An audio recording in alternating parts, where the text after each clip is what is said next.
Bonjour à tous, je vais parler en français. Je suis la seule française de l'assistance. Excusez-moi de ne pas le faire en anglais. J'ai le même problème que John. Voilà. Donc, merci à l'équipe d'Entry Margens de m'avoir invitée pour représenter le musée du Quai Branly à Paris, qui est un jeune musée qui produit depuis 5 ans une biennale des images du monde. Donc on va parler de photographie. Cette biennale s'appelle Photo-Quai. Donc le quai, c'est les riverbanks, c'est le long des quais de la Seine. Le quai de la Seine qui donne son nom au musée, le musée du Quai Branly, et qui donne également le nom à cette biennale, Photo-Quai. Je vais d'abord vous présenter le musée, puisqu'il a été créé en 2006. Il est sorti de terre dans l'un des derniers espaces constructibles de Paris. Donc, en soi, c'était déjà presque un projet de régénération de l'espace public au pied de la Tour Eiffel. Donc, c'était un immense espace de 18 000 mètres carrés qui est maintenant entièrement occupé par le jardin que vous voyez ici, qui n'était pas du tout abouti lors de l'ouverture au public en 2006, mais qui maintenant a traversé plusieurs saisons, et qui est vraiment un espace que les publics, que les habitants du quartier, que les touristes qui vont voir la Tour Eiffel ou que les visiteurs du musée peuvent s'approprier. Merci. Peuvent s'approprier et visiter, en entrant ou pas au musée. Donc, le musée du Quai Branly a été conçu par l'architecte français Jean Nouvel. Il a été conçu comme un immense bateau, un paquebot conçu sur pilotis avec ses pieds. Donc il jaillit du jardin. Et le jardin fait partie intégrante de l'espace du musée. Un petit exemple, vous ne pouvez pas fumer dans le jardin du musée du Quai Branly. Il est très clairement marqué, c'est vraiment une marque de fabrique. Le bâtiment fait partie du projet. Il y a ces boîtes, des façades qui sont des salles de présentation d'objets et qui se détachent de la façade. Et il est conçu comme un bâtiment qui s'inscrit dans le paysage parisien. Vous voyez ici le mur végétal qui a été conçu par un artiste qui s'appelle Patrick Blanc et qui fait une continuité avec les bâtiments, l'architecture typique parisienne, haussmannienne, et cette grande palissade de verre qui est du côté des quais de la Seine, donc qui fait partie du chemin quand on va vers la Tour Eiffel, pour vous situer. Pour rentrer un peu plus dans le musée, donc le musée, c'est un musée atypique à Paris et même en Europe, puisqu'il y a 300 000 objets qui sont originaires d'Asie, d'Afrique, d'Océanie et des Amériques. C'est un peu comme le musée l'ambition, c'est un musée du Louvre pour les arts non occidentaux. Donc l'idée, c'était vraiment une volonté politique forte de rendre hommage à des arts qui sont des arts à part entière, donc qui ne sont pas ce qu'on a pu appeler les arts premiers. Et il y a une collection très très riche qui va d'objets archéologiques à des œuvres d'art contemporain. De ces 300 000 objets qui font partie des collections, 3 500 seulement, ou 3 500 sont sur le plateau des collections, qui est un espace sans cloison. Une dernière vue du jardin vous permet de voir qu'on a une autre intervention, avec, cette fois-ci lumineuse, avec cette installation lumineuse de l'artiste Yann Kersalé, qui, là encore, est une proposition artistique dans un espace mi-privé, mi-public, qui est celui du jardin. Le musée accueille 1,6 million de visiteurs par an dans les espaces du plateau des collections, mais également 4 espaces d'exposition avec des ateliers, un théâtre, un cinéma. Il y a 8 à 10 expositions temporaires par an, ça fait 60 expositions depuis l'ouverture, auxquelles s'ajoutent 3 éditions de la Biennale Photo-Quai, dont je vais parler ici, et on est en train de préparer la 4e édition de la Biennale. Je vais passer très rapidement sur la collection. Vous voyez le genre d'objets que nous avons. Et avant d'arriver à Photo-Quai, je voulais vous expliquer un petit peu d'où venait le projet de la Biennale de photographie. Dans le musée, en plus de ces 300 000 objets, il y a 700 000 clichés photographique. C'est une collection de références qui couvre non seulement la documentation photographique du monde entier, mais également l'histoire de la photographie, puisqu'on a des premières photos, depuis les daguerréotypes jusqu'aux photos les plus récentes. Les derniers tirages qui sont entrés dans nos collections datent de 2012. C'est également un fonds photographique qui est consolidé par une politique volontariste d'acquisition. Donc le musée continue à acheter de la photographie contemporaine. La photographie contemporaine ne peut pas faire l'objet d'expositions régulières. Et d'autre part, certains artistes contemporains, et notamment les photographes, n'ont pas envie d'être intégrés dans un musée. Parfois, certains artistes peuvent ressentir une collection muséographique comme étant un peu froide ou un peu figée, voire morte, si on le voit vraiment de façon catastrophique. Mais la volonté, en créant Photoquai, c'était notamment de donner un accès en dehors du musée, une visibilité à cette photographie contemporaine. Il y a une politique, il y a plusieurs actions qui sont menées par le musée du Quai Branly en direction de la photographie contemporaine, avec des résidences d'artistes, avec la biennale dont je vais parler, et les acquisitions régulières. Avant d'arriver à Photoquai, je voudrais parler de 2 espaces d'exposition et on va progressivement sortir du musée. Depuis novembre 2012, vous voyez l'image qui est en haut, sur le plateau des collections a été créé le cabinet d'art graphique qui présente 30 images à un rythme de 3 fois par an selon des thèmes qui peuvent être des thèmes transversaux ou une approche plus ethnographique et qui peuvent mêler la photographie à des affiches ou aux arts graphiques. Ensuite, et là je vous emmène à l'extérieur du musée, mais toujours dans le jardin, il y a la vitrine jardin. Donc c'est un espace, j'ai l'impression que c'est une très mauvaise résolution d'écran, je suis désolée. Vous voyez, c'est pas du tirage photographique, c'est des très très grands caissons lumineux, rétroéclairés, qui donnent à voir les collections photographiques contemporaines. Là, c'est des tirages de Samuel Fosso, qui sont visibles dans le jardin, mais également quand on passe en voiture, quand on passe à pied, sur les quais ou sur les trottoirs, on voit ces très grands tirages photographiques. Je passe rapidement, je pourrais répondre à des questions si ça vous intéresse, sur le soutien à la création photographique contemporaine avec un programme de résidence d'artistes. C'est des résidences hors les murs, donc là encore, il y a un rapport paradoxal à l'ancrage dans le musée qui va à l'extérieur, qui va à l'intérieur. Les résidences ne se font pas au musée, mais elles peuvent se faire, par exemple, ici, avec une photographe mexicaine qui avait choisi de faire sa résidence en Alaska, ou une photographe du Costa Rica, Cynthia Soto, qui est partie dans toute l'Amérique latine visiter des paysages de cartes postales. Donc on a 12 lauréats, 12 séries photographiques qui sont rentrées dans les collections après une période d'1 année et qu'on expose dans la vitrine jardin et qui sont rentrées dans les collections du musée. Photoquai. Photoquai a été créé en 2007, donc 1 an seulement après la création du musée, pour on pourrait parler d'une double volonté de régénération, pour reprendre le thème de ces rencontres. D'une part, il y avait l'enjeu de la régénération des photographies telles qu'on les voit à Paris. Paris est un centre important d'exposition internationale de la photographie. Il y a le mois de la photographie, il y a bien sûr toutes les rétrospectives dans des institutions qui sont spécialisées dans la photographie. Mais le président du musée qui a impulsé la création de la Biennale trouvait, en voyageant, des artistes et des talents qui n'avaient aucune visibilité en France, et ni sur le marché de l'art, le marché photo à l'international. Donc l'idée, c'était, par cette biennale, de permettre à des artistes qui ne sont pas visibles à l'international, mais qui parfois sont des stars dans leur pays ou dans leur zone géographique, d'accéder à une visibilité internationale et de surcroît au pied de la Tour Eiffel.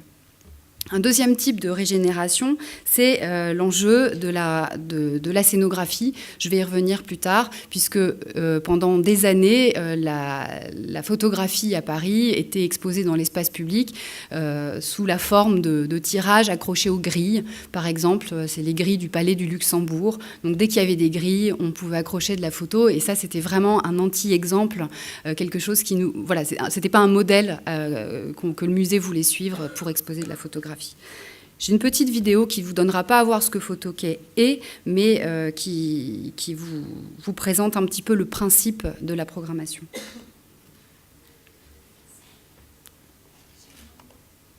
Double. Ah bah ça marche pas.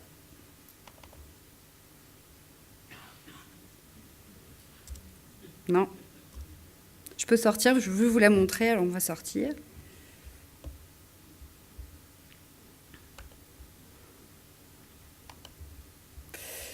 Voilà.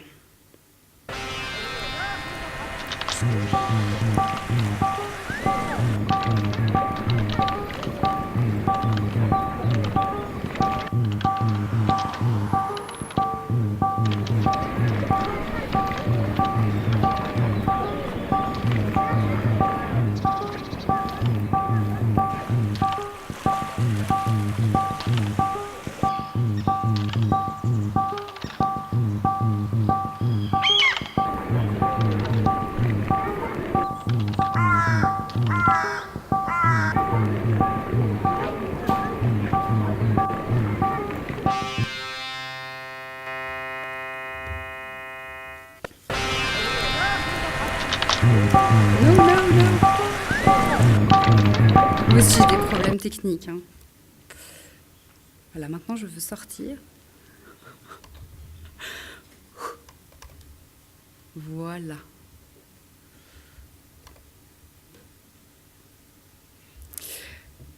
Alors, vous voyez sur cette vidéo qu'a réalisé le directeur artistique de Photoquai 2013, Franck Calero, que je présenterai un petit peu plus tard. Le principe, c'est de faire voir l'ailleurs tel qu'il est vu de l'ailleurs. C'est pas l'ailleurs tel qu'on peut l'imaginer, c'est pas un photographe français qui irait en Australie ou qui irait en Afrique. C'est vraiment une vision artistique, pas ethnographique, des photographes locaux ou d'un photographe africain qui irait en Chine. Hein. Donc, en tout cas, c'est sur le thème du dialogue des cultures et d'un ailleurs qui n'est pas filtré par un goût européen ou français. Il y a une méthode de programmation originale avec un directeur artistique qui change tous les ans et tous les 2 ans, pardon, et qui s'appuie sur un ensemble de commissaires locaux aussi. Donc on n'envoie pas des Français à l'étranger et on ne peut pas non plus faire la sélection de Photoquai sur Internet. C'est une manifestation gratuite, accessible 24 heures sur 24. Sur le plan, vous voyez en fait l'implantation de Photoquai. C'est sur le quai qui est stylisé. La Seine est au nord et le jardin en vert, c'est le jardin du musée. Pour les 2 premières éditions, Photoquai n'avait lieu que sur la promenade extérieure qui représente 450 ou 50 mètres linéaires. Et depuis 2011, un vocabulaire scénographique a été développé pour le jardin. Pour vous donner quelques chiffres, Photoquai, à chaque édition, c'est une trentaine de pays représentés, entre 40 et 60 photographes, ce sera 40 photographes pour 2013, 400 photographies exposées en un unique parcours et un peu plus de 400 000 visiteurs. 400 000 visiteurs, ça fait plus de 6 000 visiteurs par jour en moyenne. Et évidemment, il y a une partie des visiteurs qui va directement à la Tour Eiffel. Donc l'idée, c'est vraiment de permettre aux riverains, aux habitants du quartier, de redécouvrir cet espace-là qui normalement est linéaire, qui est très beau, bien sûr, puisque c'est le long des quais de la Seine. C'est un lieu de promenade, c'est un lieu de footing, c'est un endroit où on peut promener son chien, un endroit auquel on passe pour aller à la Tour Eiffel ou pour aller prendre le métro. Mais pendant 2 mois, de septembre à novembre, cet espace-là est revisité avec cette exposition de photographie. La scénographie a été conçue par le designer français Patrick Join. C'est un parcours qui invite au voyage et qui propose un changement de perspective sur la ville. Et c'est là que c'est intéressant, puisque la ville dialogue avec ces photos du monde, de l'ailleurs, et on peut également les voir et redécouvrir l'environnement urbain avec cette exposition. Le dispositif scénographique a été pensé de manière éclatée, donc c'est comme un parcours unique qui serait comme des rochers échoués sur les quais de la Seine. Et donc, ça propose autant de visions, autant de perspectives qu'il y a de séries photos, qu'il y a d'artistes, donc une quarantaine. Il n'y a pas d'organisation thématique dans Photokey, ni d'organisation géographique. On ne met pas tous les artistes africains ensemble, mais c'est vraiment des portfolios, des images qui dialoguent entre elles et qui, surtout, c'est un accrochage qui permet de jouer avec des très très grands formats et avec des formats plus réduits comme sur un mur. Donc en fait, c'est un petit peu, Photokey, vous le voyez là, c'est un peu comme un livre d'images. C'est un accrochage particulier pour une exposition photographique, puisque c'est comme un livre, un catalogue qui serait mis en espace. Il y a des modules, on le voit donc très mal ici, mais des modules comme des algécos, donc des containers qui sont vidés, qui permettent de donner à cette exposition une qualité muséographique. Donc là, c'est intéressant, c'était le mouvement vers l'extérieur que le musée du Quai Branly propose hors les murs, une exposition qui ait des qualités d'accrochage qu'on pourrait trouver à l'intérieur d'une galerie. Donc, dans la façon dont l'a conçu Patrick Join, vous voyez, il y a une promenade de béton qui fait toute la continuité de la promenade.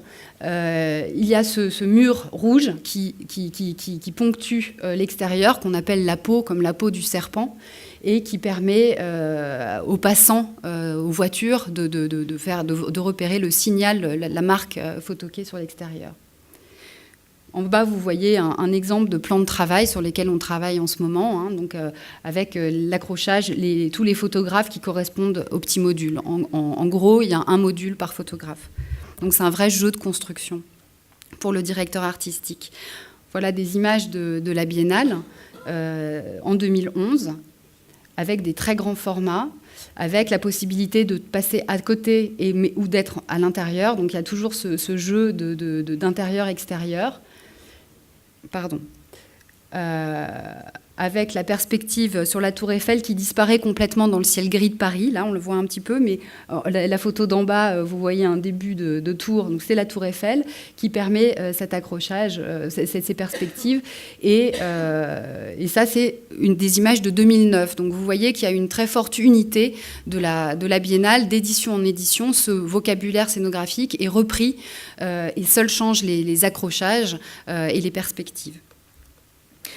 En 2011, Patrick Join a imaginé un accrochage pour un système de présentation photographique pour le jardin du musée. Ça ne pouvait pas être... C'est encore une réflexion sur intégrer un espace public, celui du jardin, dans la contrainte de la présence de ce musée qui a une identité visuelle très très forte. Donc il a imaginé ces modules de métal sur lesquels on présente cette fois-ci non pas des bâches imprimées, mais bien des tirages photographiques. Voilà d'autres images du jardin qui dialoguent avec les immeubles qui sont de part et d'autre du musée. La direction artistique de Photokey a été confiée cette année, donc ça change tous les 2 ans, à Frank Calero, qui est un Espagnol, qui est catalan plus exactement, qui est rédacteur en chef du magazine Punctum, qui était un mini Photokey, c'est comme ça qu'il nous l'avait présenté, puisque c'est un magazine de photographie pan-asiatique qui fonctionnait déjà comme Photokey. Donc Frank Calero pour Punctum a des ambassadeurs du magazine dans plusieurs pays d'Asie qui permettent une sélection régulière de photographies. Il a été également, je voulais vous en toucher un mot, le directeur artistique du festival Getxo Photo à Bilbao, que certains d'entre vous connaissent sans doute. J'ai mis quelques images ici. Donc il a beaucoup réfléchi, Frank Calero, à l'insertion de très grands formats photographiques ou d'accrochages différents dans la ville. Ça pouvait être des modules sur des containers un peu dans l'esprit d'Entre Margens ou de Photokey, mais également des accrochages sur des immeubles et ça allait jusqu'au sous-boc de bière, le petit carton dans les bars pour que la photo soit vraiment partout dans l'espace public. Évidemment, il a proposé au musée du Quai Branly, lorsqu'il est arrivé, de faire la même chose. Malheureusement, et il a impulsé beaucoup de choses pour cette nouvelle édition, malheureusement, on n'a pas pu suivre toutes ces directions puisque l'espace public à Paris est très contraint et en tant que musée, on ne peut pas non plus jouer le jeu que pourrait le faire une association indépendante. Donc l'idée, c'était vraiment de rester dans une forme institutionnelle de présentation, mais évidemment, son expérience, Franck Calero, a permis d'insuffler une nouvelle énergie à la Biennale. Les directeurs, les commissaires associés, vous le voyez ici, sont répartis dans le monde entier. Donc il y en a 8 pour le Moyen-Orient, la Russie, Bon Chang-ku pour la Corée, Anne Noble pour l'Australie et la Nouvelle-Zélande, et dans le sens des aiguilles d'une montre, Alexander Supartono pour l'Indonésie, Shahidul Alam pour l'Inde, John Fleetwood pour l'Afrique, et Claudi Carreras, qui est espagnol, mais qui est spécialiste de la photo d'Amérique latine et d'Amérique centrale pour cette zone. Le thème, vous voyez quelques images, mais la reproduction est tellement mauvaise que je ne vais pas m'étendre. Le thème, il n'y a pas un thème qui préside à la sélection de photos. Il y a 200 portfolios qui ont été rassemblés localement par ces commissaires, par ces 8 commissaires, qui ont été étudiés par le directeur artistique, qui en a fait une shortlist, qui en a retenu une 60aine, à partir de laquelle 40 photographes ont été sélectionnés. Et c'est après cette sélection qu'un thème général, une guideline a pu se dégager. Et cette année, c'est vraiment autour du portrait, autour de la personne humaine, avec ce slogan qui pourrait être « Regarde-moi ». Donc c'est le contraire d'une photographie volée, d'une photographie voyeuriste. C'est vraiment un portrait qui restitue un souffle de vie, une dignité à des personnes du monde entier qui vont se retrouver pendant 2 mois sur la promenade à Paris.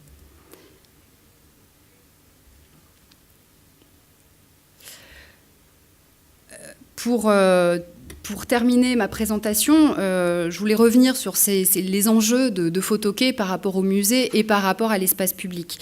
Tout d'abord, il y a la question d'aller vers l'extérieur, on pourrait parler de mouvements centrifuges, le centre étant posé par le musée du Quai Branly. D'une part, l'enjeu, c'était d'assurer aux photographes des conditions optimales d'exposition. Donc j'en ai parlé, avec un accrochage qui n'est pas simplement accrocher un cadre, mais vraiment réfléchir à une façon d'investir l'espace public avec des très très grands formats et aussi des façons plus traditionnelles de montrer la photographie. Il y a des défis techniques que vous rencontrez ici aussi à Entremargens, j'imagine, dès qu'il y a de l'électricité, puisque la promenade extérieure de Photoquai est éclairée, en plus des lampadaires parisiens habituels, et la promenade, la dalle de béton permet notamment de faire passer des câbles, faire passer l'électricité, et c'est un enjeu intéressant. Il faut ensuite s'adapter à des contraintes qui sont propres à Paris, puisque quand on fait on attend des autorisations, évidemment, la mairie étant particulièrement sollicitée pour tout type d'intervention d'ordre publicitaire ou artistique ou pseudo-artistique. Donc il faut à chaque fois asseoir la durée. On voulait en 2011 que la Biennale dure 3 mois. On n'a pas eu le droit, mais on s'est assuré qu'elle puisse durer 2 mois. En tout cas, on a toujours la bienveillance de la ville de Paris. Il y a également des contraintes d'ordre policière. Il faut avoir les autorisations de la préfecture de police. Dès qu'on attire beaucoup de visiteurs, et à partir de 6 000 visiteurs par jour, ça devient un enjeu de sécurité. Et les autorisations des espaces verts, puisque vous avez vu, il n'y a pas beaucoup d'arbres à Paris, mais il y en a quelques-uns, et il ne faut pas abîmer les arbres, il faut garantir la restitution de l'espace public à l'identique à l'issue de la Biennale.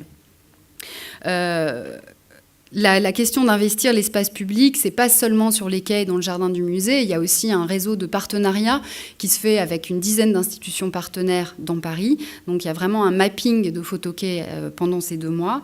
Et la question des partenariats avec des manifestations d'espace public qui existent déjà. Je pense à la Nuit Blanche, qui est mondiale maintenant, qui est née à Paris et qui a lieu à l'initiative de la ville de Paris tous les ans au mois d'octobre. Évidemment, Photoquai s'intègre dans le programme de la Nuit Blanche. Et puis, il y a un nouveau programme dont je voulais vous parler très rapidement, qui s'appelle les Berges de Seine. Donc les berges, un autre mot pour dire quai. Que vous voyez ici, Berges de Seine, et en rouge, c'est l'emprise de Photoquai. C'est un exemple d'adaptation, une toute petite adaptation, mais pour les 3 premières éditions, Photoquai était décalé vers l'ouest et était vraiment le long du musée du Quai Branly.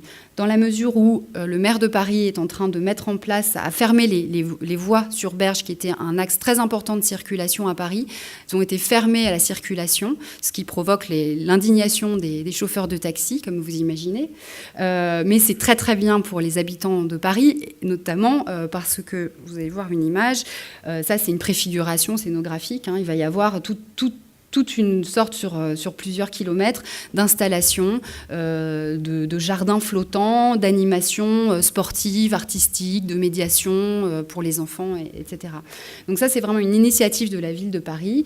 Et le plan, donc vous voyez l'implantation sur la Seine, la Tour Eiffel et la promenade des Berges de Seine, qui est en train d'être construite et qui ouvrira en juin, s'arrête là où Photoquai commence. Donc on va vraiment au-devant de cette manifestation pour assurer une continuité, évidemment pour l'intérêt du public et des visiteurs, aussi de façon tout à fait opportuniste pour que les gens connaissent Photoquai et voient soit le plus grand nombre à voir les photographes que nous proposons de découvrir et puissent assurer évidemment à ces photographes une visibilité à l'international et une valorisation de leur travail, puisque c'est vraiment un enjeu important de la Biennale, la diffusion des artistes. Voilà. Et le deuxième type, ce serait un mouvement centripète. Donc on revient c'est ce que je disais, de l'espace public vers le musée, puisque l'un des enjeux très difficiles pour Photoquai, c'est de faire le lien entre le musée du Quai Branly et Photoquai. Photoquai, au terme de 3 éditions, a maintenant une identité à part. Et d'ailleurs, l'invitation de Nuno en atteste, puisque c'est par Photoquai que Nuno nous a contactés. Et le lien avec le musée ne se fait pas toujours. C'est pas grave en soi, puisque l'intérêt, c'est que les photographes soient vus, mais c'est un défi intéressant pour le musée, puisque l'idée, c'est d'amener aussi les visiteurs à découvrir des collections, notamment photographiques, à découvrir des installations, à découvrir des actions en direction de la photographie contemporaine. On doit réfléchir, donc c'est une autre... pour la régénération de cet espace-là, à la signalétique, à comment faire le lien, sachant qu'on a 4 voies de circulation dans les 2 sens, qu'on n'a pas le droit de faire un marquage au sol. Donc comment faire comprendre le public sans le marteler de messages, de logos du musée du Quai Branly, que l'exposition continue à l'intérieur, de la même manière quand on est à l'intérieur du jardin, que l'exposition est à l'extérieur. Donc c'est un petit casse-tête, on essaye à chaque fois de rajouter des pierres et d'améliorer cet échange-là. Et évidemment, la médiation est très importante. Médiation envers le public, médiation aussi envers les photographes qui sont présentés. Donc d'abord avec le public, c'est une équipe de 10 médiateurs qui sont sur place pendant toute la durée de la Biennale, notamment le soir, qui font des visites flash, qui vont organiser des visites thématiques, qui vont distribuer des documents d'information. Et puis une médiation numérique avec une application iPhone, dont vous voyez 2 écrans ici. L'application iPhone, on la développe avec un partenariat vraiment très intéressant avec une école de l'image qui s'appelle Gobelin à Paris. Donc c'est des étudiants qui ont fait une proposition dans le cadre de leur fin d'études de faire une application iPhone qui est axé sur la médiation. Donc, il propose des parcours pour les enfants en jouant avec les modalités de l'iPhone de géolocalisation pour jouer à tu es froid, tu es chaud, tu te rapproches du trésor que tu cherches, qui est une photo. Donc, on espère que ça fonctionnera bien auprès des enfants, bien sûr, toujours dans cette optique dont on a beaucoup parlé, de faire accéder un grand public à l'art par l'effet de masse que permet l'insertion d'une manifestation dans l'espace public. Et puis également des visites plus traditionnelles sur l'application iPhone, d'ordre thématique, etc. Un autre enjeu, et je terminerai donc par là, c'est la médiation auprès des photographes, puisque l'enjeu, et c'est aussi celui de la stratégie numérique, c'est que les photographes du monde entier que nous proposons d'exposer puissent connaître le musée du Quai Branly, l'action en direction de la photographie contemporaine, puissent proposer des projets et bénéficier de ces fameuses résidences d'artistes pour lesquelles il y a 3 lauréats par an et une bourse de 15 000 euros. Donc c'est vraiment l'idée de créer un réseau dans la ville, mais également de façon pas du tout virtuelle, mais grâce à Internet avec le monde entier, auprès de ces artistes internationaux. C'est une offre de diffusion qui est mise en espace sur les quais de la Seine. Voilà, je vous remercie. Obrigada.